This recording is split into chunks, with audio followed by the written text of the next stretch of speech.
Juan, en estos días tuviste una conferencia para la gente de Talca, creo, ¿no? Que Sí, estaba de gasto. lamentablemente coincidió con una de la SBO, del grupo de glaucoma, Ya. pero me dicen que estuvo buena, buena, buena. Era, Yo encuentro que es un súper buen tema, especialmente para nosotros, para los países latinoamericanos. Es una técnica que es homologable a las otras técnicas de cirugía angular, solamente que el costo es nada. ya, pero ¿cuál fue exactamente la que hablaste tú ese día? De trabeculotomía transluminal asistida por conioscopía, de GAT. Ah, ok, ya. Bueno, ya estamos en vivo en YouTube. Voy a Listo, poner a Oscar. grabar y vamos a comenzar entonces. Ya está confirmado. Buenas noches a todos. En nombre de la Sociedad Venezolana de Oftalmología y de SBO e-Learning Webinar y del Grupo Venezolano de Glaucoma, es un gran honor contar con el doctor Juan José Mura, que nos va a hablar el día de hoy. Y quiero darle el derecho de palabra a Marcos Bossier, quien va a hacer la introducción a la sesión de hoy. Adelante, Marcos. Para mí realmente es un placer presentar al doctor Mura y un honor. Voy a hacer un resumen de su currículum. El doctor Mura es egresado de la Facultad de la Universidad de Chile, con fellowship en glaucoma en la Facultad de Medicina de la Universidad de Toronto, en Canadá, fellowship en glaucoma y cirugía avanzada de segmento anterior, Facultad de Medicina de la Universidad de Toronto, en Canadá, y máster en Administración en Salud, Facultad de Medicina y Administración de la Pontificia Universidad Católica de Chile. Y en la última parte de su currículum pone algo muy interesante, que es precisamente lo que diferencia al doctor Mura, y fue una de las razones por las que yo quería invitarlo a que diera una conferencia que estoy seguro que todos van a disfrutar. El doctor Mura tiene un diplomado en estudios de cine en la Pontificia Universidad Católica de Chile. Entonces, esa cara de director de cine que tiene, pues no es gratis, está bien avalada. Y de verdad estoy seguro que todos nosotros vamos a sacarle un gran provecho a esta presentación. Yo he tenido la oportunidad de verla 2 veces ya y estoy seguro que voy a disfrutar la tercera, porque además cada vez la va condimentando con algún otro elemento nuevo. Espero que ustedes también la disfruten. Doctor Mura, bienvenido a Venezuela. La próxima vez va a ser con una playa enfrente y algunas bebidas espirituosas, pero por lo pronto conformarnos con el Zoom. Bienvenido, Juan. Te cedo la Hola, palabra. muchas gracias por la invitación, muchas gracias por el cariño y todo, y muchas gracias por la introducción también, que es un poco exagerada, encuentro yo. Sí. Uno tiene sus aficiones y se entretiene con algunas otras cosas, no tengo más aspiraciones de hacer una película todavía, a lo mejor cuando me jubile algún documental o algo, pero todavía no.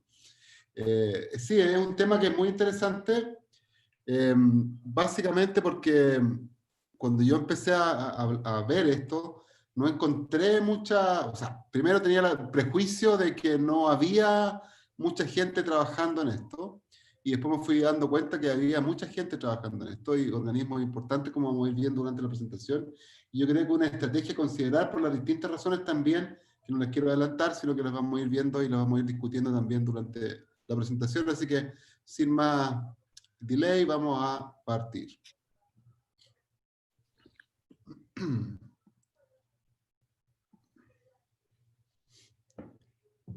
El título tiene que ver con una frase con respecto al año en que Chile organizó el Mundial de Fútbol, pero que aplica a esto por lo mismo, porque no tenemos nada en relación a esto, por lo menos en Chile, en glaucoma, aún no.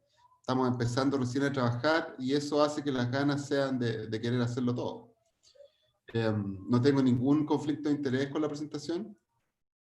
Y básicamente es esto, es lo que es el problema al que uno se ve enfrentado cuando está en el escritorio con el paciente al frente. Y es básicamente esto, digamos, los pacientes dicen, yo uso mi tratamiento, mis presiones están bien, pero sigo empeorando. O uso mi tratamiento, mis presiones están bien, pero no noto ningún beneficio. Y eso también es importante de notar, que el paciente en realidad, cuando se empieza a tratar de glaucoma, él no nota un beneficio evidente. O sea, el beneficio lo notamos nosotros, en que le baja la presión, etcétera, en que el campo visual se mantiene, pero él en su vida no nota ningún beneficio, al contrario, nota molestias, que están dadas por el tratamiento, que tiene que comprarlo, que es la primera molestia, y todos los efectos secundarios que tienen los distintos tratamientos que nosotros le ofrecemos. Las opciones de tratamiento clásico, digamos, los medicamentos, el láser, la cirugía, están súper estudiadas, y durante estos 5 meses de confinamiento están ultra súper estudiadas, y las hemos dado vuelta y las hemos disecado para adelante y para atrás. Y eso hace que se plantee la duda si los medicamentos son eficaces como son, si los tratamientos, digamos, asociados como el láser son efectivos y las cirugías son cada vez más seguras. ¿Por qué nos quedamos en eso y por qué los resultados no son tan buenos como nos deberíamos esperar? Y en el fondo ahí surge la pregunta, que es la que motiva esta presentación, si es que no tenemos nada más que ofrecer. ¿De qué depende el éxito del tratamiento del glaucoma? El éxito del tratamiento del glaucoma depende básicamente del cumplimiento del paciente. Y eso es clave y eso no ha cambiado y eso sigue siendo un problema que se ha mantenido durante todo el tiempo, digamos.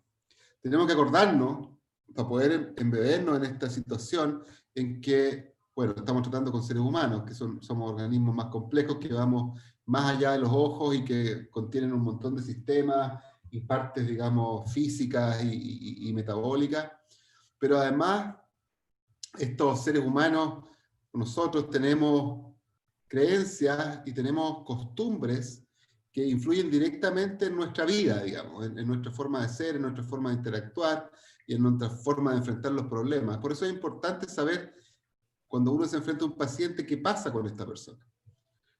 La ansiedad y la depresión, que uno en general no piensa en esas cosas cuando enfrenta a los pacientes con glaucoma, son una realidad.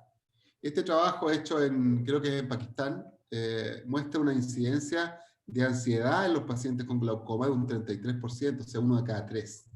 Y una incidencia de depresión de 1 de cada 4, de un 24-25%, que son números que son muy altos, si uno los considera.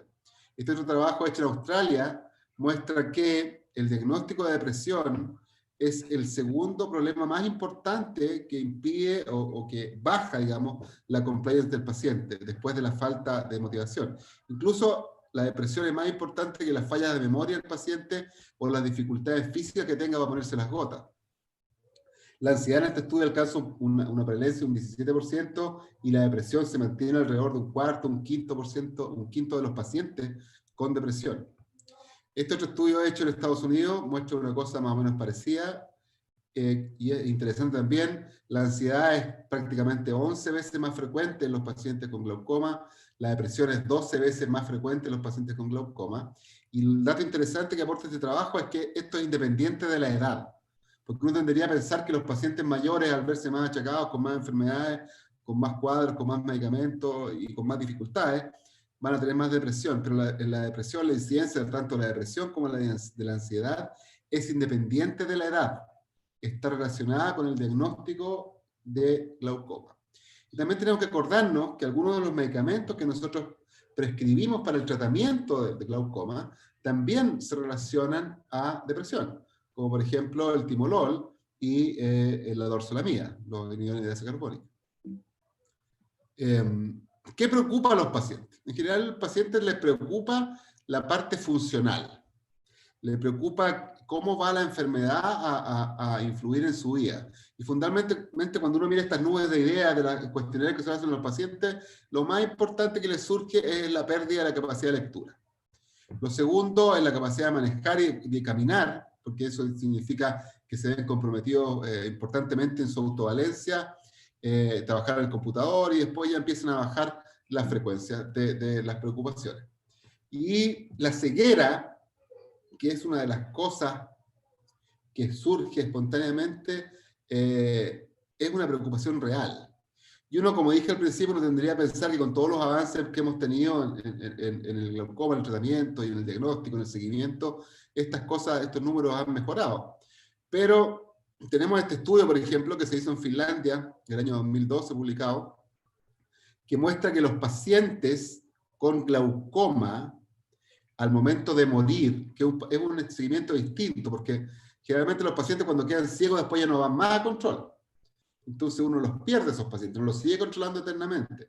Aquí lo que hicieron fue revisar los certificados de función de los pacientes que habían estado en control por glaucoma y encontraron que en esos pacientes, al momento de morir, el 15% estaba ciego de ambos ojos. 15% de los pacientes estaba ciego de ambos ojos y un 41% de los pacientes estaba ciego de al menos un ojo. O sea, un 26% extra estaba ciego de un ojo. Si uno se fija en el número, un número terrible, 41% de los pacientes ciegos de al menos un ojo y un 15% ciego de ambos ojos. Este trabajo lo vio el doctor Hegel, el sueco, el del campo visual, y dijo, no, esto no saben hacer estudios en Finlandia, así que lo voy a repetir yo aquí en Malmö, en mi hospital. Repitió el estudio y se publicó en 2014 y el resultado exactamente igual.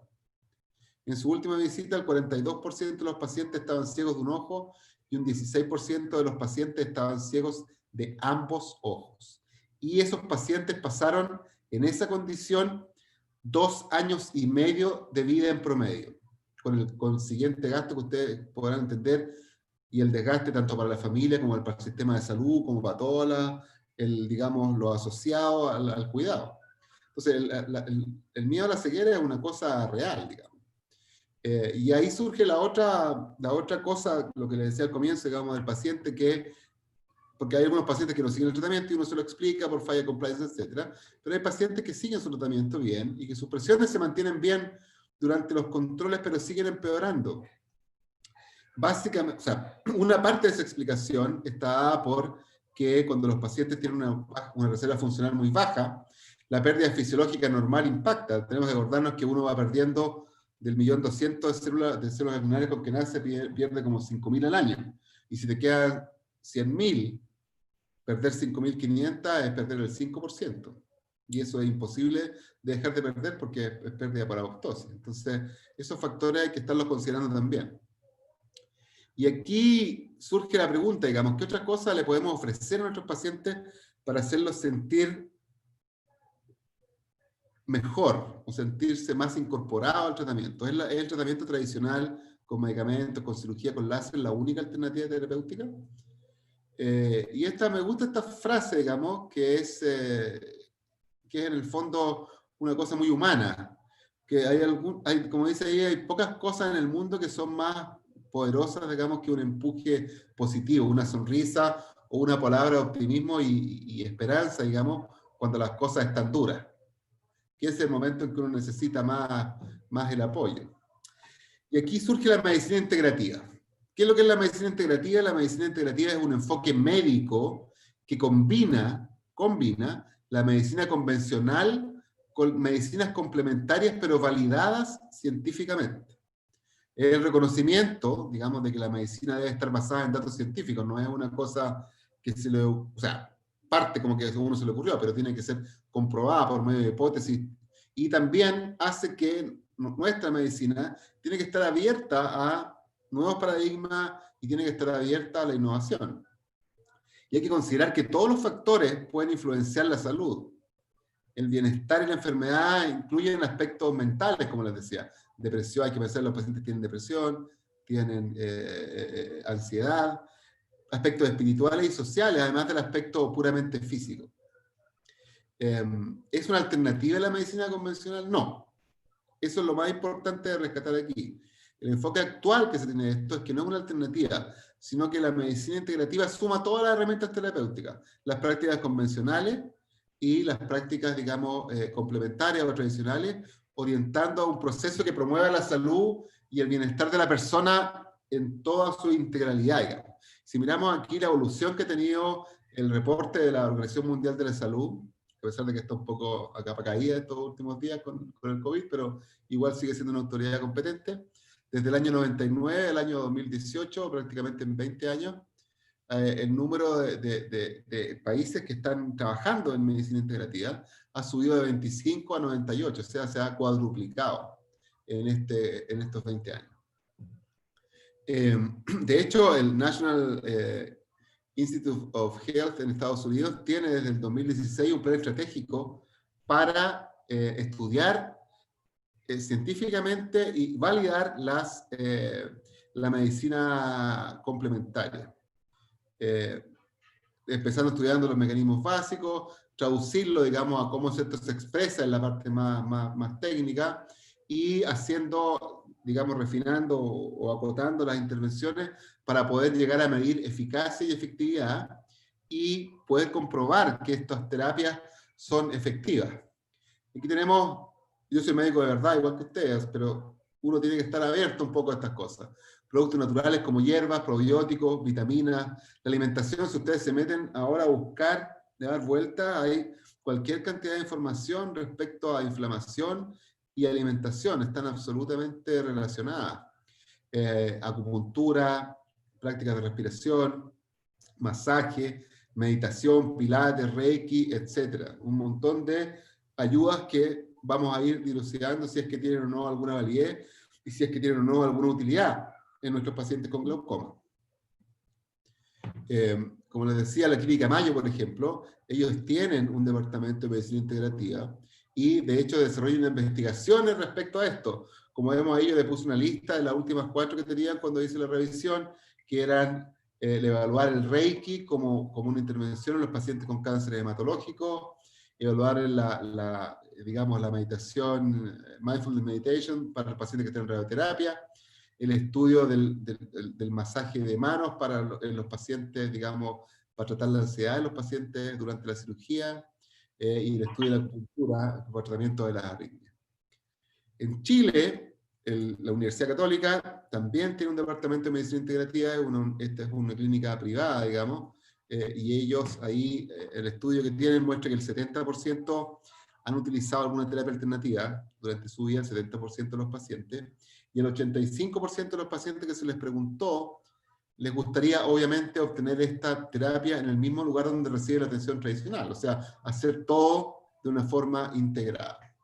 Uno pensaría, aquí también tenemos otro ejemplo, la Fundación Arturo López Pérez, que es una fundación que se dedica al tratamiento del cáncer, y ellos ya tienen un departamento que está súper bien afiatado.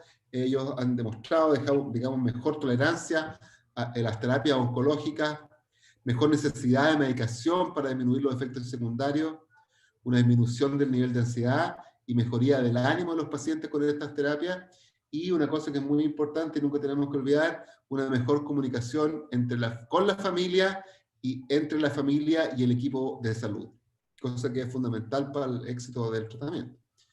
Y, para sorpresa mía, dentro de mi ignorancia, digamos, cuando partí, es que también en el sistema público en Chile hay hospitales que tienen departamentos que han desarrollado la medicina integrativa, como el Hospital Sotero del Río, en la comuna de Puente Alto, que es la comuna más grande de Chile, digamos, la que tiene mayor población. Ellos también tienen su unidad y se dedican a desarrollar este tipo de terapias de apoyo y como digo, complementarias. Y hay un programa ministerial también que se propone validar el uso de medicinas complementarias, especialmente en Chile pensando en el aporte de la medicina de los pueblos originarios, que ese fue, digamos, el decreto original, pero todo en el mismo sentido. Pero ahí era la otra pregunta del otro lado, que también me la hice yo, pues si tenemos razón nosotros, los doctores, y la medicina, y las tabletas, y las gotas, ¿por qué tenemos que empezar a darnos vuelta? Porque los pacientes, cuando tú les preguntas y les haces el mismo ejercicio, digamos, de la nube de ideas respecto a la enfermedad, ellos dicen primero medicina, y la segunda idea que surge es alternativa. Y la tercera es natural.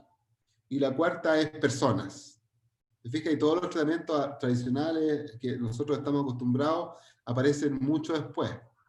Respecto al glaucoma, específicamente, el primer estudio que encontré yo sobre el uso y la prevalencia, digamos, de la medicina complementaria en el glaucoma es del año 2001, del doctor Ruiz y su grupo, que ellos muestran una prevalencia de un 5% solamente de uso de terapias complementarias para el tratamiento del glaucoma.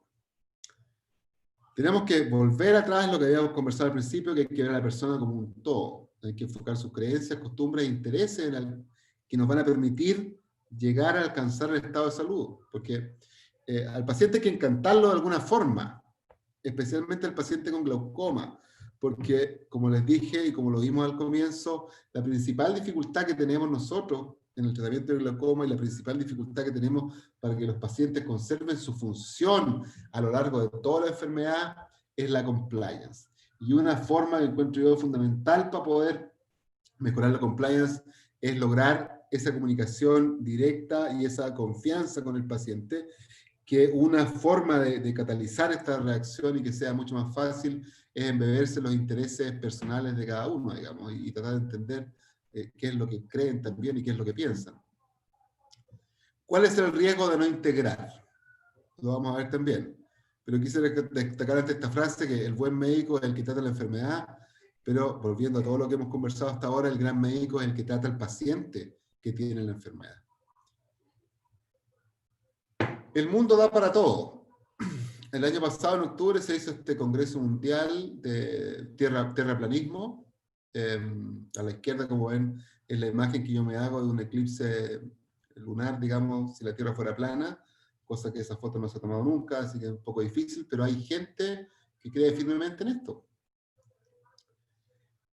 El British Medical Journal en el 2007 hizo un suplemento, una encuesta a todos los suscritos del British, viendo cuáles eran las piedras angulares en el desarrollo de la medicina desde el 1800 hasta el 2007 cuando se hizo. Y dentro de ellas, que fueron, como les dije, 10 o 12, a ver, 1, 2, 3, 4, 7, 12 o 14, una es la vacunación. La vacunación, sin duda, para mí, yo creo, me atrevería a decir que si no es la primera cosa más importante que ha desarrollado la ciencia médica desde que empezó a ser una ciencia, debe estar entre las dos primeras. Pero, como ustedes saben, esta evidencia y estos resultados no es suficiente. La Organización Mundial de la Salud, en el año 2018, dijo que los antivacunas, como organización, como movimiento, digamos, es una de las 10 amenazas más grandes a la salud global. Una de las 10 amenazas más grandes a la salud global. La gente no escucha que durante el siglo XX solamente se murieron 300 millones de personas de viruela. 300 millones de personas se murieron durante el siglo XX de viruela y quedaron muchísimos más millones con secuelas, entre ellas las secuelas oculares.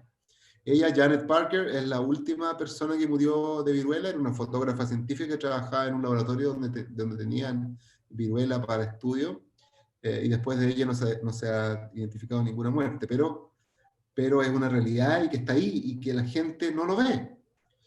Como dice acá, digamos, el escándalo que hubo con el autismo y los antivacunas, a pesar de que después se desmintió, aparecieron todos los trabajos, se demostró que estaba todo malo, la gente no quiere escuchar. Y uno encuentra comentarios como estos en Facebook, Doctor Google, donde dice que sobre las vacunas, aquí por ejemplo, pregunta sobre esto en Facebook.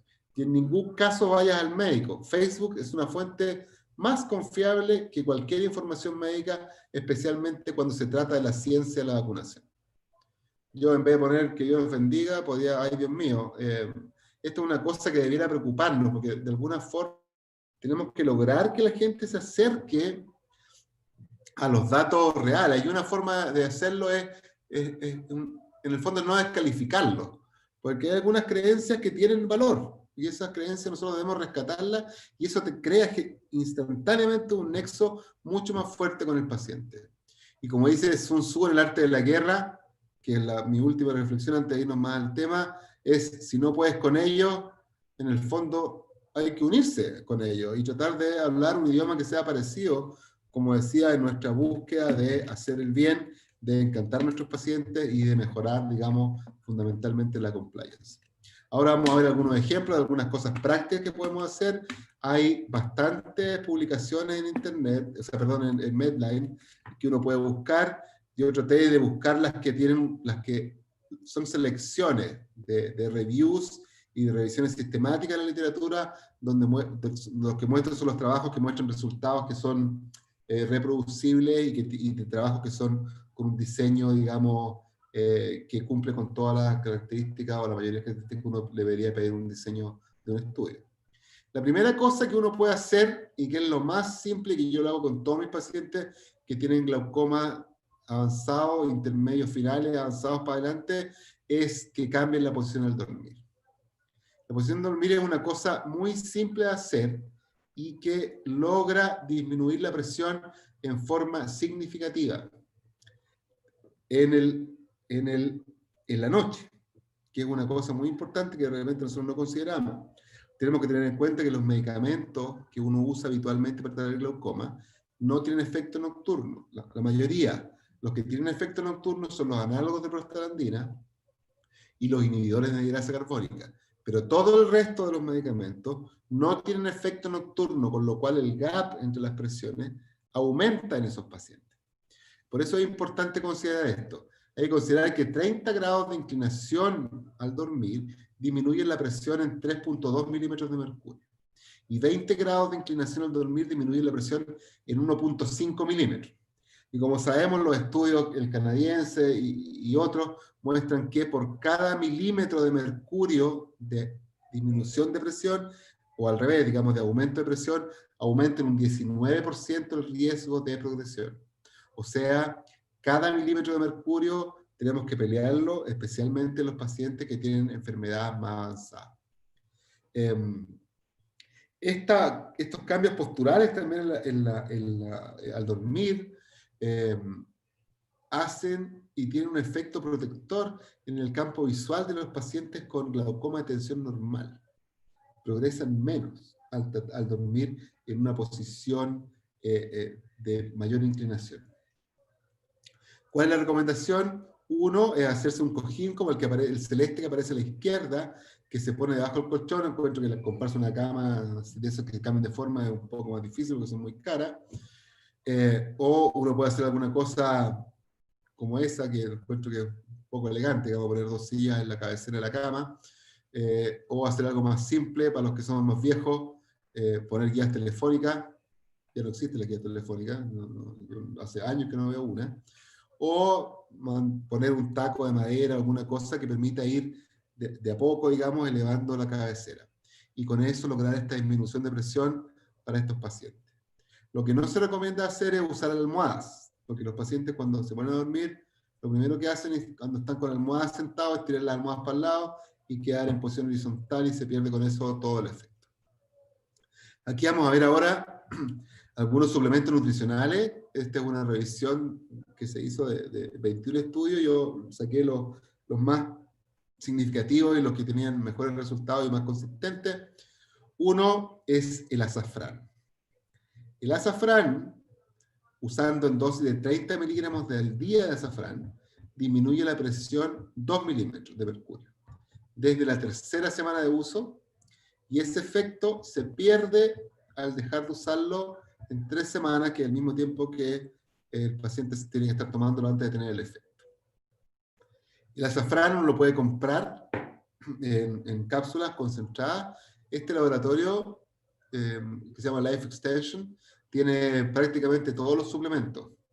Tiene algunos incluso para el ojo seco, que se hacen, que es una licencia chilena que me presentó el laboratorio el año pasado, con uso de maqui y hierbas tradicionales de la medicina, digamos, mapuche. Y es súper interesante. Ellos venden el azafrán concentrado en la dosis de, digamos, de 30 miligramos que se recomienda al día para usarlo como tratamiento complementario. El ginseng tiene un efecto en preservar los campos visuales centrales en los pacientes con glaucoma de tensión normal, como se ve ahí en el estudio. Lo que hace es ese campo visual central superior es el que se protege específicamente en los pacientes que están usando ginseng. El ginkgo biloba se sabe que incrementa el flujo sanguíneo ocular. El efecto del ginkgo biloba digamos, no es completamente concluyente, porque hay algunos estudios que muestran que no alcanzan la significación estadística, muestran que mejora. Básicamente todos los estudios serios que hay sobre ginkgo biloba son estudios coreanos. Lo que sí se sabe es que la suplementación con ginkgo biloba es bien tolerada y tiene muy pocos efectos negativos. Lo que sí hay que tener ojo en indicarle a los pacientes que tienen alteración de coagulación, porque se puede sumar el efecto y ellos tener, digamos, problemas de sangrado. La dosis recomendada entre 120 y 160 miligramos por día de extracto de ginkgo biloba, que es un extracto estandarizado, no es cualquier cosa, el extracto de ginkgo biloba EGV 761. Hay varios laboratorios que lo hacen y que específicamente esa estandarización y la dosis, como les decía, entre 120 y 160 miligramos al día para obtener el efecto protector.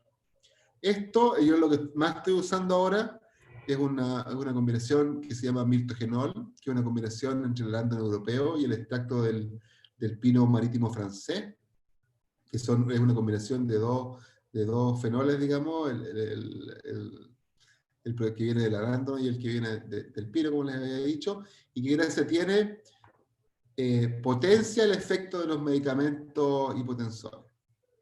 El mirtogenol potencia el efecto tanto de los análogos de prostaglandina, haciendo que al usar análogos de prostaglandina combinado con el uso de mirtogenol oral, la presión baja más, y también cuando se hace asociado al uso de la combinación que uno más usa que después, digamos, de los análogos, que es la combinación dorzolamida-timolol. O sea, con esas dos combinaciones ha demostrado una disminución significativa con P menor de 0,05 en un efecto aditivo.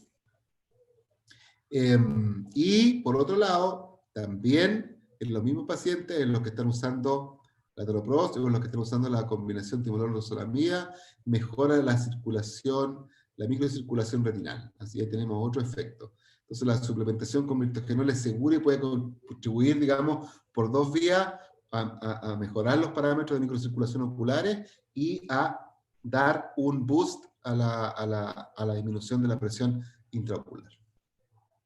También esta combinación la encuentras en este laboratorio, pero la puedes buscar en otro, acordarse nomás del nombre, que es mirtogenol y de la dosis.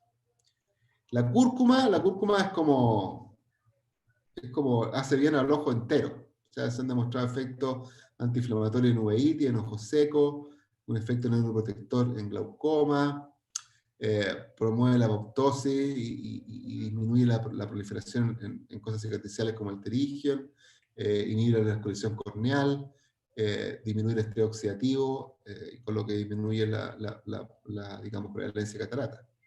El problema es que la absorción por vía oral es muy baja, se necesitan dosis muy altas orales de cúrcuma. Uno tendría que tomarse 24 cápsulas de concentrado de cúrcuma al día para tener la concentración necesaria, lo que es muy difícil porque con esas dosis se provocan malestar gastrointestinal y náusea.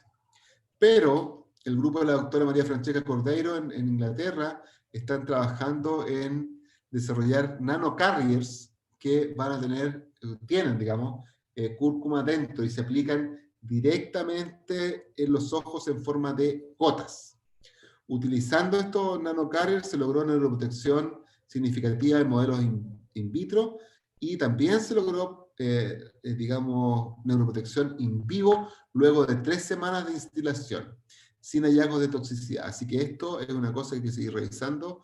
Los trabajos preliminares que encontré yo sobre los nanocarriers es este que está puesto ahí, pero siempre estoy revisando a ver en qué va.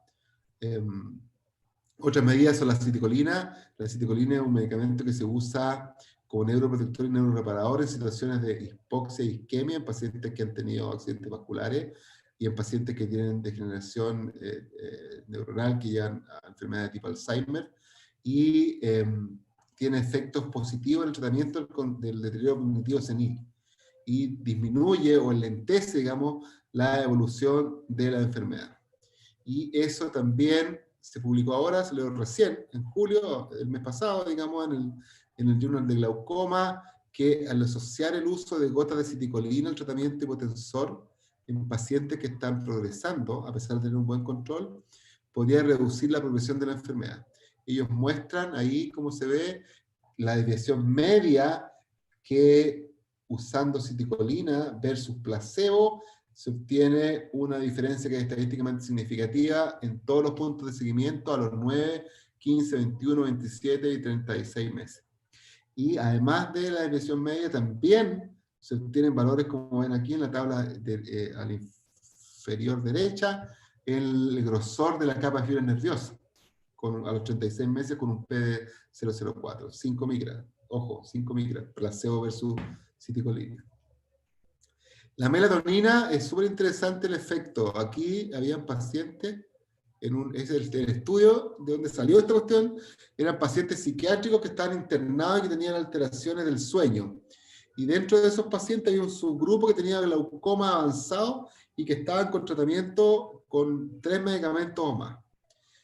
Ese dato es súper importante, que está en tratamiento con 3 medicamentos o más. Esos pacientes empezaron a usar un análogo de melatonina que se llama agomelatina, que cuando se da por vía oral, disminuye significativamente la presión intraocular en un 30%. Y acordémonos que lo que dije al principio, que eran pacientes que estaban con tratamiento con al menos 3 drogas. ¿Qué cosa te baja la presión un 30% en pacientes que están con 3 drogas? Nada. En la cirugía. Después de 15 y 30 días de seguimiento. También se está investigando el uso de esto, para no tener los efectos en el sueño y eso, de la agometalina en nanocarriers que se podrían usar directamente sobre la superficie ocular y con el nanocarrier tener una penetración más directa y obtener el efecto hipotensor que se obtiene al usarlo en forma oral, digamos. El placebo también tiene un efecto muy importante. Hay montones de trabajo y montones de evidencia que el placebo tiene efecto real. Y hay trabajos como el HTS y el estudio europeo digamos, de glaucoma de tensión baja, en que muestra que los pacientes que estaban con placebo les bajaba la presión. Y eso es porque es un efecto que es real y está mediado por endorfina, lo que hace que el paciente tenga una sensación de bienestar frente al tratamiento, y cuando está en sensación de bienestar frente al tratamiento o que el tratamiento le va a hacer bien, eso hace que se obtenga un efecto. Vamos a ir a cosas más prácticas, como por ejemplo el café. El café, que es muy bueno, a mí me encanta, pero dejé de tomar café de cafetera hace años ya, cuando un día me encontré la presión un poco alta, y el doctor me dijo tiene que dejar la Coca-Cola y el café. Dejé el café, la Coca-Cola todavía no, pero la presión se normalizó. La cantidad de cafeína que tiene el café regular es alta, el té hay que acordarse que tiene también cafeína y tiene una concentración más o menos alta, que es comparable al café instantáneo. El té, la concentración de cafeína que tiene es comparable al café instantáneo. La Coca-Cola también tiene, como ven ahí, pero bastante menos, y el único que tiene muy poco es el café descafeinado, que es lo que tomo ahora habitualmente. ¿Por qué es importante? Porque el café sube la presión entre 1 y 3 milímetros de mercurio por 2 horas después de que uno toma. Y trabajos aislados, digamos, muestran un aumento de riesgo de glaucoma o de progresión en los pacientes que tienen glaucoma cuando se toman más de 3 expresos al día. Y eso es súper importante saber esa recomendación para el paciente. O sea, si ya es enfermo por el café, que se tome un café al día está ok, pero no puede ser de eso, como era yo antes, que me tomaba un café cada 2 o 3 horas más o menos, porque eso va a hacer que su presión intraocular va a estar en promedio 2 milímetros más alta de lo que debiera estar siguiendo el tratamiento. El óxido nítrico, eso tiene que ver con el consumo, como vemos ahí, de vegetales de hojas verdes. En Chile tenemos una lechuga que está ahí, que se llama la lechuga costina, que es una lechuga que tiene hojas verdes más gruesas y más rígidas en la parte de afuera, y el corazón es más blanco. Las que hay que comerse son las que están más afuera, las más verdes. Esas hojas verdes son ricas en óxido nítrico, y como sabemos, ya luego yo creo que vamos a tener disponible, nosotros acá todavía no, el Bisulta, que es una combinación, digamos, de latanoprost con óxido nítrico para obtener los dos efectos. El efecto del óxido nítrico es a través de mejorar el paso de humor acuoso a través de la media trabecular, en la vía tradicional. Así que la recomendación ahí es, como les decía, hojas verdes. Yo no sé qué hojas verdes, después lo podemos conversar, son las que ustedes tienen, pero aquí específicamente mi recomendación es que consuman este tipo de lechuga. El yoga, que es súper bueno para muchas cosas, para el glaucoma no lo es tanto. El yoga ocular, que es un tipo muy específico de yoga que es muy difícil de conseguir entrenamiento, hay algunos trabajos que muestran que puede tener un efecto positivo en disminuir la presión intraocular, pero en general el yoga postural, que es el que hace la mayoría de la gente, puede ser peligroso y condicionar pérdida de campo visual, especialmente en esas posiciones que están escritas ahí, el Halasana, el Viparita Karani, etcétera, porque ahí, como ven, la cabeza y los ojos están más abajo del corazón, por lo cual aumenta la presión hacia atrás, y como muestra ese trabajo acá, del 2007, eso se lleva a un empeoramiento del campo visual que de alguna forma se logró revertir una vez que el paciente dejó de hacer yoga. Ustedes me podrían decir, esto es importante entonces que los pacientes que hacen yoga, porque uno no puede cortar todas las cosas, que le explique a su instructor que estas posiciones específicas, cuando están con la cabeza más abajo que el corazón, pueden echar a perder su enfermedad, entonces que les ajuste su rutina de alguna forma para que no influya negativamente en su tratamiento. Hay un montón de evidencia, incluso hay un trabajo, como ven debajo el último, del doctor Casiraghi de Argentina, en que también él demuestra que las variaciones de presión durante la práctica de yoga, especialmente la posición Sirsasana, es muy importante. Uno podría decir, claro, pero un joven se puede parar de cabeza, y es cierto estas cosas, pero nuestros pacientes con glaucoma tal vez no hacen cosas tan extremas. Miren este otro. Se fijan, el joven tiene los brazos, el yogi de la derecha, que tiene 80 años, está filmado solamente con la cabeza, ni siquiera usando los brazos. La lectura y el uso del smartphone, que es una cosa que estamos expuestos ya cada vez más, especialmente nosotros, que vemos mucha información, se relaciona a aumentos de presión. Si ustedes se fijan ahí, miren cómo sube la presión en forma significativa de 14 hasta 17, 18 milímetros de mercurio después de 25 minutos de lectura en el teléfono celular. Eso se ve en pacientes que están en tratamiento médico, en los pacientes que están, como en el gráfico de la derecha arriba, en pacientes que están operados de glaucoma, no se ve este cambio, no se ve este cambio marcado, no logran aumento que sea estadísticamente significativo. Pero los pacientes que no están operados, sino que están en tratamiento médico y tienen glaucoma, y leen mucho de celular, tienen un aumento de la presión. Y eso, como se ve ahí, fíjense, el grupo de medicación es el grupo rojo, y el grupo de trabeculectomía es el grupo, digamos, negro, y tiene un cambio muy menor de alrededor de 0.9 o 0.8 milímetros de mercurio. Y eso también tiene que ver con la posición en que leen. Hay que recomendarle a nuestros pacientes que lean sentados, porque leer en la cama, acostado, con la cabeza doblada como lo hace uno, aumenta la presión intraocular. Fíjense ahí, cómo aumenta en forma significativa ya a los 15 minutos cuando aparece el asterisco en el gráfico. O sea, la recomendación a los pacientes, idealmente, si van a leer, que lean en la cama, con su lámpara, ahí conversando con la señora, como quieran, pero sentados, no acostados, porque leer acostados produce esos aumentos de presión. Es lo mismo acá, lo mismo muestran, digamos, que las fluctuaciones, o sea, no es lo mismo, pero en relación a esto mismo, las fluctuaciones se relacionan con la progresión. Por lo tanto, uno debiera evitar todas estas cosas que producen fluctuaciones. El café, el uso, tratar de leer libros más alejados, o tratar de leer poco, digamos, en el smartphone, o tratar de leer sentado o parado cuando usa el celular para que no aumente la presión, y tratar de la noche también de leer sentado y tratar de que levantemos la cabeza en la cama para disminuir estas fluctuaciones, porque incluso los pacientes que tienen glaucoma de tensión baja, las fluctuaciones se ve que aumentan la progresión. Los instrumentos de viento, desde que es un poco loco, pero hay pacientes que les gustan los instrumentos de viento. Los instrumentos de viento producen subida, ahí estamos viendo a Louis Armstrong. Fíjense el engrosamiento que tiene la coroide cuando la persona que está en la foto de la izquierda sopla la trompeta. Pasa de 0.37 milímetros a 0.44 milímetros. Se llena de sangre. Y la presión intraocular puede subir de 22 milímetros cuando está antes de empezar a soplar la trompeta hasta 46 milímetros de mercurio a los 12 segundos. De 22 a 46 al tocar la trompeta. Y este trabajo es súper interesante, muestra los cambios en los campos visuales en músicos profesionales de orquesta, digamos, en Filadelfia.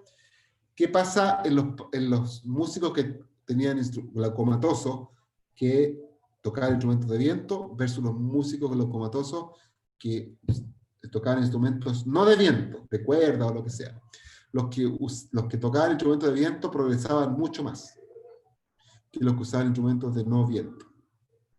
Y esa progresión tenía que ver con el tiempo acumulado de práctica, o sea, se suman todos los riesgos ahí, digamos.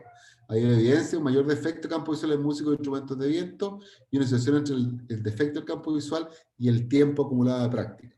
Así que también, si el paciente tiene un glaucoma y es aficionado, de repente profesional es más difícil hacerlo o ajustar el tratamiento de alguna forma para que él pueda, digamos, seguir desarrollándose, pero si no es profesional y lo hace de gusto, que deje tocar la trompeta y empiece a tocar el piano, no sé, o la guitarra, o alguna cosa que no le provoque un efecto negativo.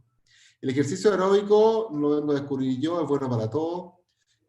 La recomendación es más o menos la misma que hace la Sociedad Americana de Cardiología para disminuir el riesgo de enfermedad coronaria, que son 5.000 pasos al día. 5.000 pasos al día o 2.0 actividad física, digamos relajada, como esto, tai chi o lo que sea, disminuye la tasa de promedio de pérdida de campo visual más o menos en un 10%, cosa que no es una cosa considerable, un 10% es algo importante. Lo que no se recomienda es hacer lo que hace esta señora, que es el levantamiento de pesas, con una situación muy parecida a los instrumentos de viento, en que se producen subidas de presiones muy bruscas, que en pacientes que tienen glaucomas avanzados pueden provocar pérdidas asociadas a este tipo de ejercicio. Así que levantamiento de pesas, no. Y esto yo creo que es la guinda de la torta y diría que es lo más importante. Si tuviera que elegir una sola cosa, bueno, elegiría dos, la cama y la meditación. Hay una serie de trabajos, si quieren yo después les puedo mandar todas las referencias o los trabajos, porque los tengo todos, digamos, sobre el efecto que tiene la meditación en la presión intraocular y en todos los parámetros, digamos, relacionados al cuerpo, a la presión arterial, etc. Hay una reducción significativa de la PIO en este trabajo, que eran 20 minutos de meditación al día, de 18.8 a 12.7. Y de 19 a 13.1 en los pacientes que meditaban versus los que no meditaban. Y no solamente mejoraba la presión, como les dije, sino que mejoraba la calidad de vida y mejoraba los biomarcadores del estrés. Y es una cosa que se midió, y eso es súper importante, la capacidad antioxidante total, los niveles de beta-endorfina, el cortisol, interleuquina 6, el factor de necrosis tumoral, etc. No es una cosa que se esté inventando, ¿se fijan? Este trabajo me encanta porque es súper serio, está súper bien hecho, o sea, muestra marcadores que uno los puede seguir y muestra cómo estos marcadores cambian la expresión génica en los pacientes que meditan, con todos los beneficios, digamos, asociados. Esta revisión, que es de este año, que permite un entendimiento más, desde el punto de vista más fisiológico, de cómo actúa la meditación en los pacientes con glaucoma, en el Journal de Glaucoma de febrero, y ahí muestra por qué mecanismo reduce la presión intraocular, por qué mecanismo mejora, digamos, el flujo sanguíneo, disminuye la inflamación, etc. Es súper interesante de leer. La meditación, yo estoy convencido que puede recomendarse como terapia complementaria para el glaucoma, porque disminuye, digamos, considerablemente la presión y mejora todos los otros parámetros asociados y mejora la calidad de vida y hace que la gente se sienta mejor. Y eso es muy importante en la hora y en la pelea corta para que logren un tratamiento adecuado. Si quieren ir a la fuente de esto, está disponible en la página de la Sociedad Brasileña de Glaucoma una clase del profesor Tanuk Dada sobre meditación para el glaucoma. Yo se la he visto 4 veces con esta. La mejor de todas esta, la que está grabada en la Sociedad, digamos, brasileña. Si quieren le sacan una foto a eso, después yo se los puedo mandar.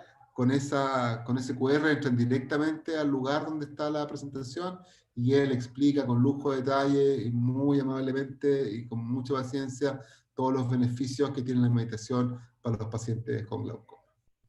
La acupuntura ha sido difícil de demostrar. Hasta el momento no hay ninguna evidencia que muestre, digamos, definitivamente que tenga un efecto. Hay algunos trabajos que muestran que tienen un efecto a lo mejor la perfusión en el nervio óptico y baja la presión intraocular en pacientes con hipertensión y con glaucoma. Pero las dos revisiones de Cochrane, la primera, que es la de arriba, creo que es del año 2007, y la última, que es de ahora, recién, de febrero del 2020, no logran determinar una evidencia suficiente para recomendar la acupuntura, pero la gran limitante de estas revisiones de Cochrane es que la mayoría de los trabajos están en chino, entonces no saben qué es lo que dicen, y no pueden analizar el método, ninguna cosa. Finalmente, entonces, la medicina integrativa, la idea es verla como una cosa global, en el cual metemos nuestra medicina tradicional, digamos, occidental, la medicina oriental tradicional y la medicina nutricional, que como les decía, cada vez va teniendo un mayor impacto y un mayor reconocimiento para el tratamiento de las enfermedades. Si me preguntan finalmente si yo creo en esto, como les digo, yo creo en Dios y todo el resto tiene que traerme trabajos y datos, y yo creo que al momento hay evidencia suficiente para recomendar alguna de estas terapias. Yo traté de hacerle una selección de la evidencia más fuerte, digamos, respecto a cada una de estas cosas que podemos ir discutiendo. Entonces, finalmente, volvemos a la misma definición inicial. La medicina integrativa es un enfoque medio y combina la medicina convencional y las medicinas complementarias, pero validadas científicamente. Y eso es súper importante. El reconocimiento de que la medicina debe estar basada en datos duros, pero también un reconocimiento de que todos los factores pueden influenciar la salud, y eso nosotros lo sabemos, incluyendo aspectos mentales, espirituales y sociales, además del puramente físico. La última reflexión: nunca tengan miedo de hacer algo nuevo. Tenemos que recordar que amateurs construyeron el Arca y profesionales construyeron el Titanic, y los resultados son claramente distintos en los dos grupos. El QR que tienen ahí es el QR de un canal de YouTube donde pueden ver algunas presentaciones que vamos a ir subiendo. Estamos recién partiendo, tenemos como un mes o 3 semanas de vida, y algunos videos quirúrgicos muy interesantes también, algunas presentaciones. Está la de Talca, me preguntaba el doctor Bossier, ahí está en línea, para que tenga interés en verla también. Así que eso era todo, quedamos para la discusión ahora. Muchas gracias.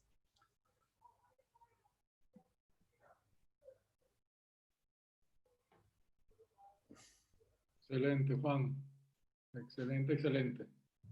Yo creo que quedó claro por qué yo hacía esa introducción, que se queda corta. El doctor Mura no solo es reconocido en Chile, en muchos otros países por su calidad como médico especialista en el área de glaucoma, sino que precisamente aborda temas que no son para nada frecuentes en lo que son las reuniones científicas, y eso es lo que hace la diferencia, porque nos enseña precisamente a eso, de pensar fuera de la caja, think out of the box, que es lo que tenemos que comenzar a hacer. Además, esa manera de pensar tiene unas ventajas adicionales, porque como dice, si no puedes con ellos, únete. O sea, uno no puede luchar contra la corriente, y especialmente en Latinoamérica, el pensamiento espiritual, el pensamiento fuera de lo científico está sembrado de toda la vida, y en pleno siglo XXI, cuando las cosas están tan costosas, pues la gente se aferra a cualquier otro elemento espiritual o fuera de lo científico. Pero, por el contrario, esta charla precisamente dice que ese otro pensamiento también tiene un fundamento científico y que por lo tanto no se puede descartar. Y la otra ventaja de esa manera de pensar fuera de la caja es que nosotros como oftalmólogos tenemos que recurrir a cualquier otra herramienta que nos permita tender puente con el paciente, y qué mejor manera de hacerlo que entrar en sintonía con ellos, en el sentido de brindar esa información, porque hay el que te lo pregunta de manera espontánea, pero incluso si uno como médico tiende ese puente y le dice, mire, esto es lo que usted debía hacer, pero sin dejar de ponerse su bota, sin dejar de pensar en la cirugía, existen estas alternativas, vamos a investigarlas juntas, y si usted quiere adoptar alguna de ellas, pues bienvenido, yo le puedo asesorar. Entonces es una manera de salirnos, de quitarnos la bata y ponernos la camisa de una persona que es empática con el paciente. Por eso es que yo les decía que esta es una charla que he visto, esta es la tercera vez que la veo, y honestamente cada vez la disfruto más, porque una cosa es verla y otra cosa es que adoptemos todas estas recomendaciones. Como te digo, yo creo, digamos, que nos está fallando algo, porque como les decía al principio, las herramientas que tenemos son súper buenas y están muy validadas y cada vez más cosas, pero seguimos quedando cortos, digamos. O sea, un 40% de los pacientes que llegan al final de su vida ciegos por glaucoma, nos falta, algún clic a hacer, digamos. Sí, excelente, excelente presentación y siempre hay que estar abierto a otras opciones que tengamos que sumen, ¿no? Pero teniendo una buena evaluación desde el punto de vista científico real, ¿no? Por aquí en el chat de YouTube, la doctora Yamelis Rojas pregunta que en relación al uso del smartphone y el aumento de la presión intraocular, ¿solamente afecta a los pacientes con glaucoma o a todos los pacientes? Como te decía, el grupo que se siguió en el trabajo eran pacientes con glaucoma en tratamiento médico y pacientes con glaucoma operados de trabeculectomía. No tenían un grupo control de pacientes no glaucomatosos. Pero lo podría buscar. Perfecto. El doctor Michel Petido también va a tomar el derecho de palabra. Michel. Sí.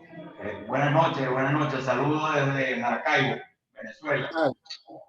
Doctor Mura, lo felicito por abordar un tema de verdad que es controversial. Una anécdota que quiero compartir. Estábamos en el Jackson con un paciente muy querido. Estábamos hospitalizados, un paciente que había tenido un problema de ACV. Estaba viendo el neurocirujano, el neurólogo. Y bueno, terminada la ronda médica, me llama el neurólogo para que entre al cuarto. Y me dice, mire doctor, con mucho respeto queremos pedirle autorización para hacer una imposición de mano, o sea, Reiki, ¿ok? Y estamos haciendo una medición del aura del paciente. Yo en ese momento en el Jackson, con un neurocirujano, un neurólogo, yo dije, bueno, me están mamando gallo, o sea, me están tomando el pelo, o están, bueno, este viene de Venezuela, a lo mejor creemos que es un niño. A burlarnos del indio. Yo bueno, le miré a la cara a los tipos todos circunspectos y digo, bueno, claro que sí, o sea, vamos a unirnos. Y yo digo, bueno, Dios mío, ¿qué es esto? Y yo digo, bueno, si yo muestro esta imagen en Venezuela, me ponen un collar de babalao, digo, y bueno, se acabó. La importancia, si nosotros entendiéramos que somos un ente de energía y masa, ¿ok? Un ente biopsicosocial complejo, si entendiéramos ese principio, realmente adoptaríamos muchísima de esa data validada que usted hace referencia. Otra anécdota también daba el doctor Robert Rich en Valencia. El doctor Robert Rich fue invitado y él es un defensor de todas estas medicaciones o de todo lo que usted nombró para el tratamiento de glaucoma, desde la cúrcuma hasta el ginkgo biloba. Tiene muchísimos trabajos de investigación interesantes.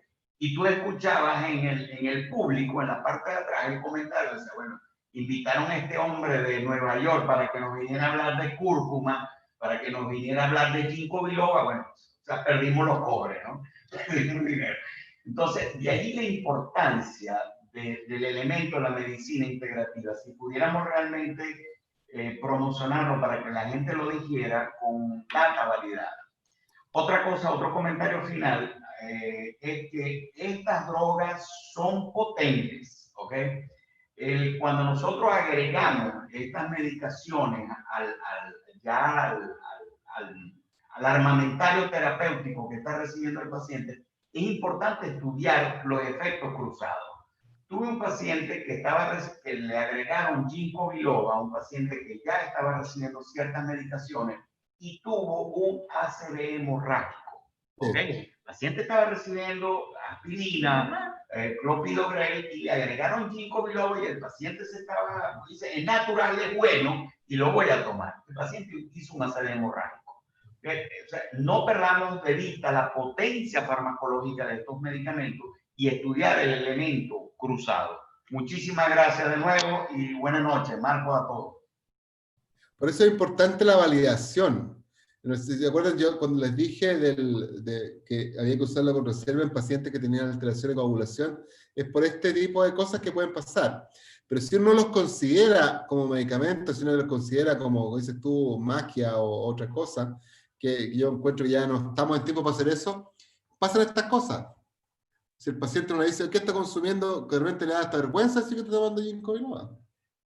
Si uno tiene esa actitud que decís tú de cuando te llamaron para hacer la exposición de mano al Reiki y te pareció que era muy extraño. Yo de hecho he visto, hay un anestesiólogo, los anestesiólogos de la clínica donde trabajo, hay unos que son especialistas además de anestesiología, de acupuntura, en Reiki, en yoga, y yo vi lo vi directamente. Un paciente que se le dio anestesia y empezó a saltar en la cama y a tirar las cuestiones, a sacarse los sueros. Y este flaco llegó, le tomó la mano, le hizo unos, no sé qué cosa, apretones, y el paciente le pasó todo en un segundo. Yo dije, no, yo creo que lo arregló con el paciente de antes, pero no, fue real, digamos. Entonces estas cosas, claro, uno no las entiende tan bien, pero como dices tú, en la medida de que estén validadas, no se puede discutir si la cuestión es la misma validación que tienen todas las otras herramientas que tenemos. Ahora, en la práctica diaria en el paciente con glaucoma, ¿qué de todo esto que nos habló utiliza? Dependiendo del paciente, qué cosas son más simples para él, qué cosas son menos simples. Lo que utilizo prácticamente en un gran porcentaje de pacientes es la posición al dormir. La posición al dormir además beneficia a otras cosas, o sea, el reflujo, la misma circulación, etcétera. O sea, es una cosa que le va a hacer más placentero, va a roncar menos, la señora o el marido van a estar más contentos con el doctor porque hizo dormir sentado, entonces, todo bien. Lo otro es el consumo digamos, de hojas verdes. El consumo de hojas verdes, por el lado que comentábamos del óxido nítrico, también producen una disminución de la presión intraocular. Y, aunque ustedes no lo crean, mucha gente ahora con esta cosa del encierro, no es tan difícil lograr tener por lo menos una introducción a la meditación. Porque fundamentalmente lo que más influye positivamente o lo que tiene mayor efecto de la parte de la meditación es la respiración. Y eso se puede entrenar, digamos, no presencialmente, lo puede entrenar con un instructor, digamos, online. Eso se puede hacer. Yo diría que son las cosas más importantes, la parte de alimentación, el café, la recomendación de no tomar café, digamos, expreso en los pacientes, café de verdad, digamos, en los pacientes que tienen glaucoma, por lo que conversamos, la posición de lectura también, que son cosas súper sencillas, pero si tú se las explicas al paciente, él las integra, las ve como algo que él mismo puede hacer fácilmente, y eso también mejora porque se siente más partícipe, digamos. Siempre te preguntan, doctor, ¿y puedo, no sé, puedo andar en bicicleta, puedo jugar en computador, puedo pintar? Todas esas cosas me hacen mal, me hacen bien. Entonces, de repente que uno le diga, mira, te puedes tomar un café al día, porque de repente si tomáis más café, mejor no, toma agua de hierba, y eso te va a servir más, etc. Se siente más cercano y mejora la relación. Yo creo que la relación es una cosa muy importante en el tratamiento de estas enfermedades crónicas. Y siempre hace preguntas de dieta, de cuántas tazas de café toma al día en todos los pacientes. Sí. O sea, si está con un glaucoma inicial, no, pero si está ya un paciente que estamos ahí, estamos con las dos drogas y andamos más o menos, y de repente anda mal, empezar a descartar todas las otras cosas. Hay un comentario aquí de Asdrúbal, no sé si quieres conversar, Asdrúbal, decirlo tú mismo, tu opinión. Sí, vamos a darle el derecho de palabra si quiere, vamos.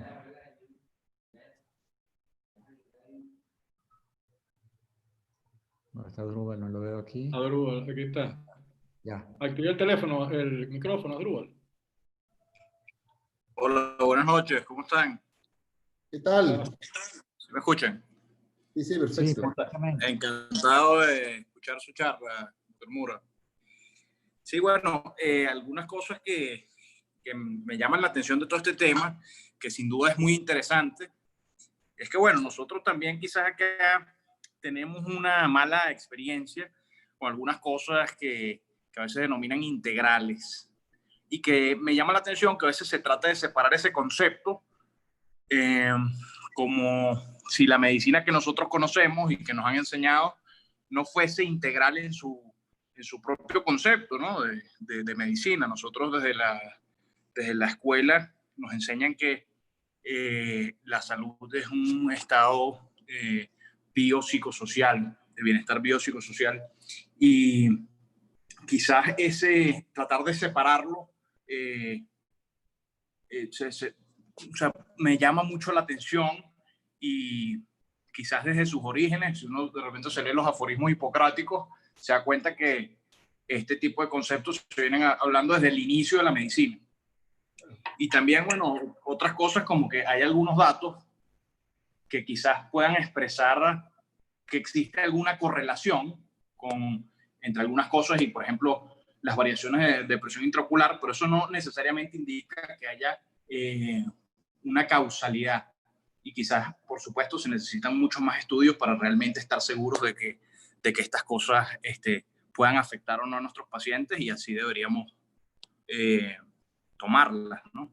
No sé qué opina al respecto. Sí, yo creo que al contrario, o sea, no se trata de separarlo, porque el concepto es de medicina integrativa, en el fondo integrar. Pero como tú muy bien dices, muchas cosas que también están al otro lado. Hay cosas que no son datos limpios, que son basura, que son tratar de vender alguna cosa que uno sabe que no sirve. Por eso es la importancia de que sea integrativa y que todo este tipo de medicina tradicional o nutricional estén validadas científicamente. Y como digo, si ustedes se ponen a revisar, en la parte de medicina nutricional hay unos avances súper importantes, digamos. Los mecanismos de la inflamación, uno se pone a pensar, voy a decir algo a lo mejor, no sé, pero los trasplantes de fecas, por ejemplo, para el tratamiento de las enfermedades inflamatorias intestinales. Uno podría decir que está loco, digamos, ¿cómo le va a hacer un trasplante de feca a un paciente y con eso se va a mejorar? Los pacientes se mejoran. Tú le cambias digamos, su flora intestinal y el paciente se mejora. Hay un desequilibrio provocado por distintos motivos, y al tener una flora que sea más parecida a lo normal, el paciente tiene menos síntomas y su enfermedad se recupera. Y eso es un ejemplo, digamos, pero hay un montón de otras cosas que se van a ir ligando. Yo creo que esta cuestión va a ir cambiando también. Todas estas cosas, muchas de las plantas y muchos de los medicamentos que uno usa, se empezaron a investigar por el efecto que tenían en la medicina tradicional. Y uno como que se olvida de eso. Si en el fondo los medicamentos es lo refinado de lo mismo que se venía usando. Y que las personas sabían por tradición, digamos, que tenían un efecto. Entonces, como la revaloración y la reintegración. En general, yo sé que hay doctores que son más cercanos y hay doctores que son menos cercanos. Y yo creo que uno de repente, no sé, yo en algún momento debo haber pasado por un momento que era menos cercano también, cuando veía más pacientes, ¿te fijas? Pero uno después con la experiencia como que vuelve a los orígenes y eso se va dando. Yo creo que es por la edad también. Cuando uno se va poniendo más viejo, tiende a volver hacia atrás. Empieza a ver la sabiduría de los más viejos cuando uno decía, está hablando pura tontería, y después dice, no, en realidad tenía razón. O sea, Asdrúbal, o sea, tienes razón en que a uno le enseñan cuando comienza a estudiar medicina en el transcurso que la medicina debe ser integral. Pero también es cierto que del dicho al hecho hay mucho trecho. Y la mayoría de los médicos no somos integrales o no son integrales. De hecho, yo hace poco dicté una conferencia que se llamaba Glaucoma y Psique, los síntomas de una enfermedad asintomática, entre comillas. Y es que realmente, por ejemplo, nadie se ocupa de tratar la ansiedad del paciente cuando está tomándole la presión. Nadie se ocupa de preguntarle las cosas, cómo se ve afectada la familia. Y eso está asociado al compliance, a la disminución del compliance. Más allá, la ansiedad está asociada a la secreción de catecolaminas, asociada a una serie de cambios fisiológicos, lo que sí la hace entonces probablemente parte de ese círculo vicioso. Tengo la posibilidad de quedarme ciego, se genera ansiedad, ergo se producen estos cambios fisiológicos que van a agravar la enfermedad. Entonces va más allá incluso de lo emocional, y también nos recuerda que no hablamos con nuestros pacientes, especialmente las mujeres, por ejemplo. Si uno se dedicara a preguntar en la consulta usted hace yoga, una práctica que es mucho más extendida ahora, que ha sido adoptada por muchísima gente, el porcentaje de mujeres que hace yoga actualmente a edades avanzadas es mucho más grande del que uno esperaría, pero uno no le pregunta si hace yoga, o uno no pregunta si es músico, si toca instrumento de viento. Entonces, esas son pequeñas diferencias que precisamente no hemos adoptado, o hemos dejado, mejor dicho, pero que tenemos que retomar, o sea, hablar con el paciente, preguntarle y brindarle estos datos. Es cierto, tiene que haber un fundamento científico. No le vas a recomendar cualquier cosa por recomendarla, por el hecho de que algún gurú en la India se lo está dando a la población. Tiene que haber estudios que lo fundamenten. Pero definitivamente hay que abrir el panorama. Así es. Bueno, ¿se oye? Sí, perfectamente. Bueno. Primero quiero felicitar a Juan por su muy buena conferencia que se sale de las usuales que escuchamos en relación al glaucoma, porque cuando en las últimas décadas hemos aprendido mucho de glaucoma y nos ha enseñado mucho de glaucoma, estamos como al principio, solamente es la presión intraocular la que nosotros podemos tratar de modificar para evitar la progresión y la ceguera de glaucoma. Entonces, sabemos mucho de cirugía, bajamos la presión, le echamos la culpa al paciente de que progrese porque no hay cumplimiento en su tratamiento, pero resulta que si lo operamos y la tensión está en 10, el paciente no tiene nada que ver con el cumplimiento fue de uno que hizo la cirugía y el paciente bajó en 10, y si sigue progresando el glaucoma y se queda ciego, entonces ya no es culpa del paciente.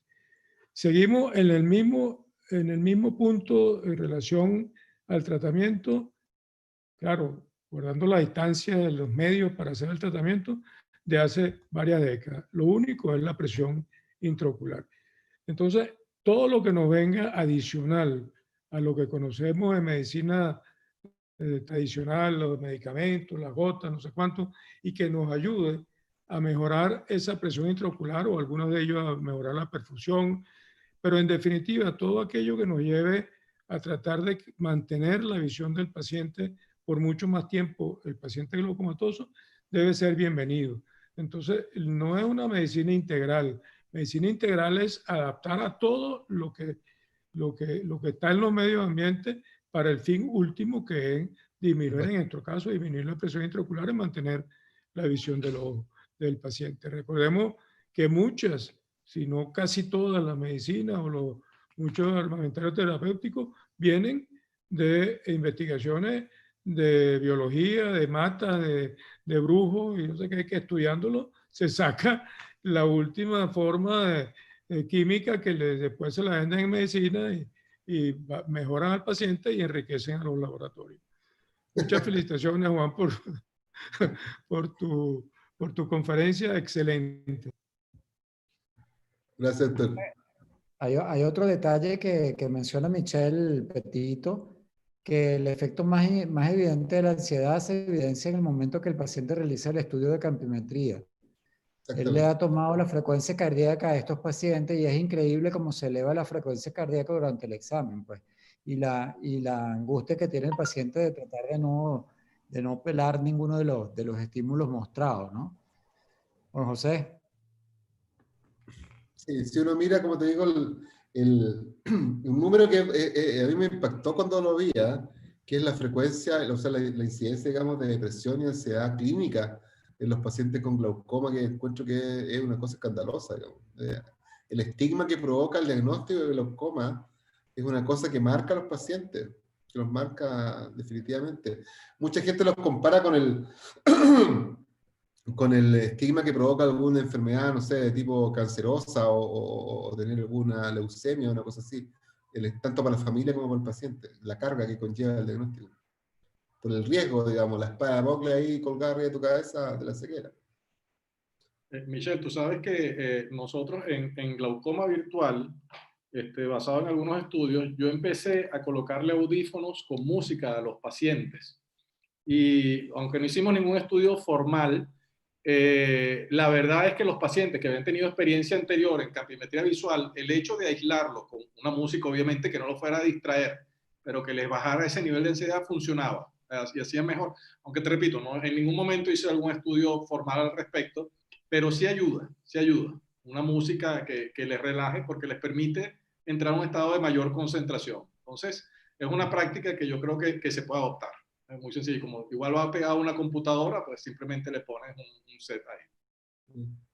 Igual el uso de medicamentos asociado, digamos, en la cirugía, disminuye mucho cuando los pacientes les toman la mano. Sí. El uso de la cantidad de medicamentos que se usa, y eso está ahí sí hay trabajo, pues, está lleno de trabajo por todos lados. Por el hecho de tomar la mano al paciente durante la cirugía, la persona que está al lado de él, la persona que está asistiendo, disminuye el uso de medicamentos de forma significativa, para obtener el mismo efecto, digamos. Así que yo creo que hay que dar una oportunidad, no hay que cerrarse.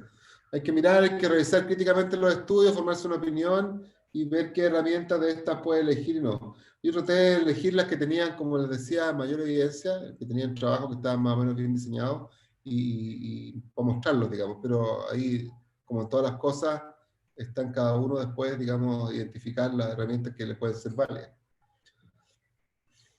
Juan, por aquí Kenia Rodríguez pregunta cuántos centímetros debería elevarse la cama. ¿Hay un mínimo que se recomienda? El efecto que es, como les decía yo, con 20 grados de elevación se obtiene el efecto de un milímetro y medio de mercurio. Pero uno generalmente lo que hace es tratar de ir levantando la cama de a poco, ¿cachai? O sea, ponerle 10 centímetros primero, que se acostumbren ahí, después subirle 10 centímetros más, y ahí ver hasta cuándo toleran. De todas formas, la mejor forma de hacerlo, según yo, en mi experiencia, es hacerse ese suple, el triángulo, para meterlo debajo del colchón. Esa es la mejor forma de hacerlo, más que poner algo en las patas de la cama. Es lo más estable y es lo más cómodo. Pero ¿cómo hace? Porque conseguir esa almohada, yo sé que ya la venden, pero muchos dirán, coño, yo voy a comprarme la almohada esa para ponerla en el colchón y además duermo con la mujer. Me imagino que la pueden fabricar con, ¿cómo se llama? Con Plumavit. Eso sería una pyme para hacer, ¿eh? Sería interesante hacer ahí una empresa de... No está mala la idea. Sí, claro, no está mala. Bueno, te escribo luego. Ahí nos ponemos de acuerdo. Hacer la cuña ahí, ¿sí? No es yo diría que es la forma más fácil de hacerlo. Hacer la cuña esa de ahí. Sí, exacto. Esa de ahí. Eso es lo más sencillo de hacer. Bien. Incluso tú le podrías pensar en poner, no sé, un par de almohadas debajo del colchón porque no se van a mover, ¿cachai? O poner algún objeto ahí y tratar de acomodarlo. El problema es que si tú pones las almohadas sobre el colchón es que las sacan, pero si las pones debajo o pones un par de cojines grandes debajo del colchón, no lo van a poder sacar y la cama va a quedar elevada. Entonces ahí hay que ponerle más onda nomás. Por aquí Nelly Rosillo, también especialista en glaucoma, tenía un comentario. Nelly, no sé si quieres más bien tomar la palabra.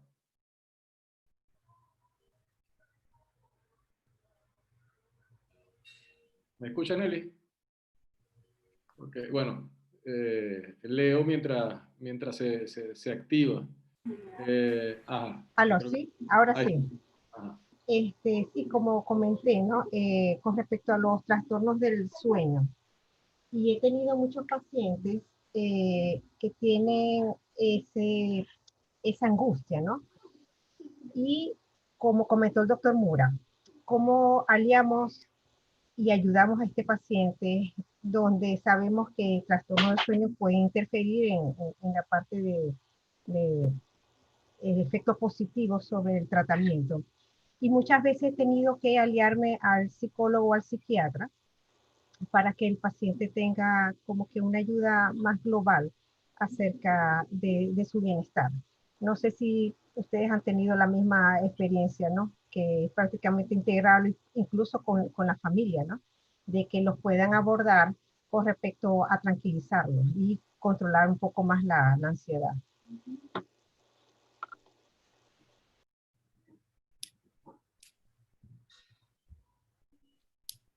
Sí, yo creo que eso, bueno, es fundamental. O sea, yo creo que en general así uno podría ir los doctores en dos tipos de doctores. Porque llegan muchos pacientes que dicen, yo no fui a ver a mi doctor, pero mi doctor lo único que hace es que me reta. Me reta, me regaña, voy y me dice que está todo mal, que las gotas, que me voy a quedar ciego, que me quedan 2 meses antes de quedarme ciego, que no hay nada que hacer, que si me sigo portando así, todo mal.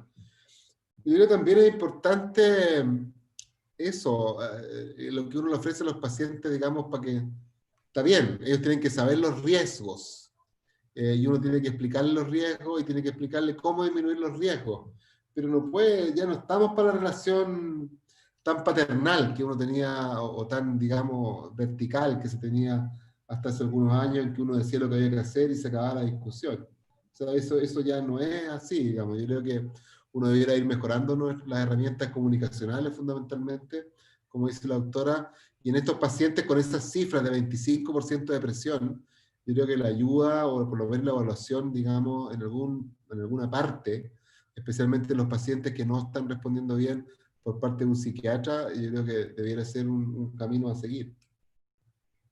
Porque además hay que recordar que nosotros podemos ser todo lo empático que queramos, pero no tenemos las herramientas muchas veces. Entonces, yo, en Venezuela, yo a mis pacientes con glaucoma, especialmente, no a todos, porque la situación económica no lo permitía, pero los que estaban avanzados, yo tenía una psicóloga con la que trabajaba. Les daba la dirección y ella ya sabía que iba a manejar era pacientes de glaucoma. Entonces estaba un poco empapada en el tema. Y los que iban, los que finalmente iban, pues se sentían bien. Entonces estoy 100% de acuerdo contigo, Nelly. O sea, hay que recurrir a ellos porque nosotros no manejamos esa parte más allá de como dice Juan, ponerle la mano en el hombro o agarrar o sostenerle la mano.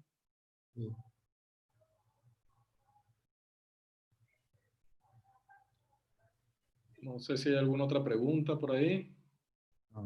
En YouTube. ¿Tú que lo puedes ver, Oscar? Sí, no hay más nada así.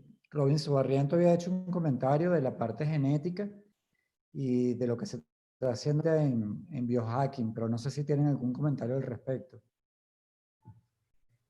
¿Perdón? Él menciona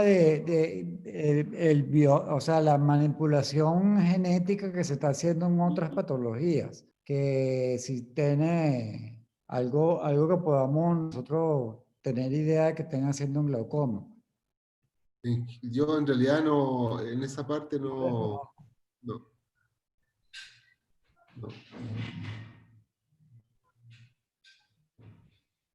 Yo no le digo nada de eso por lo menos. No sé si alguno otro tiene algún comentario. Claro, un ilustre ignorante en la materia. Podemos inventar algo entre todos y dar una respuesta más o menos razonable, pero sería muy obvio. Seguramente alguien está haciendo. De repente el doctor Bollón, que es más creíble, puede decir algo, cualquier cosa, y nosotros nosotros hacemos así, y ya. No, se está inventando. Okay. Bueno, yo creo que hemos disfrutado una gran conferencia del doctor Mura y de verdad que quiero dar las gracias por haber participado y aceptado nuestra invitación la noche de hoy. Y bueno, esta es tu casa, Juan. Cuando quieras volver a participar, simplemente nos avisa y ya te estoy comprometiendo para algún otro futuro evento. Perfecto, pues muchas gracias por la invitación. Y bueno, la idea es, como dijo Marco en la introducción, tratar de salir un poco de la caja. Bueno, estamos todos metidos en cierta caja ahora que estamos más tiempo encerrados. Y como les decía, de repente estas cosas que como que lo sacan a uno un poco del tema habitual o la discusión habitual son entretenidas. Por lo menos entretenidas. A lo mejor falta más validación y todo, pero hay algunas cosas, como les digo, que están ya más o menos claras y que son herramientas que uno puede usar y que van a notar que se van a permitir un acercamiento mayor con los pacientes. Como les digo, lo que nos estamos quedando más cortos de todo en compliance. Y la compliance es parte por nuestra incapacidad, digamos, de encantar a los pacientes de alguna forma o de comprometer a los pacientes con su tratamiento. Así que todo lo que sea en ese sentido es positivo. Un último comentario. agradecerle también y si la vuelves a dar, la vuelvo a ver por cuarta vez porque siempre se aprende, sí, siempre se aprende, ¿no? Es que además de la repetición, con la sangre entra la letra y en algún momento pues ya uno empezará a adoptarlo de manera natural alguna de estas prácticas, porque a veces uno la escucha, le parece bonito, pero no termina adoptando las cosas por no ser la rutina, pero de verdad que vale la pena intentarlo. Así que como dice Óscar, esperemos poder invitarte a Venezuela en algún momento y que disfrutes de las bondades que esperemos regresen también algún día para que las conozcan. Perfecto, muchísimas gracias de nuevo por la invitación. Así cualquier cosa, estamos aquí dispuestos. Bueno, muchísimas gracias. Feliz noche a Un abrazo todos. a todos. Por su presencia. Feliz noche.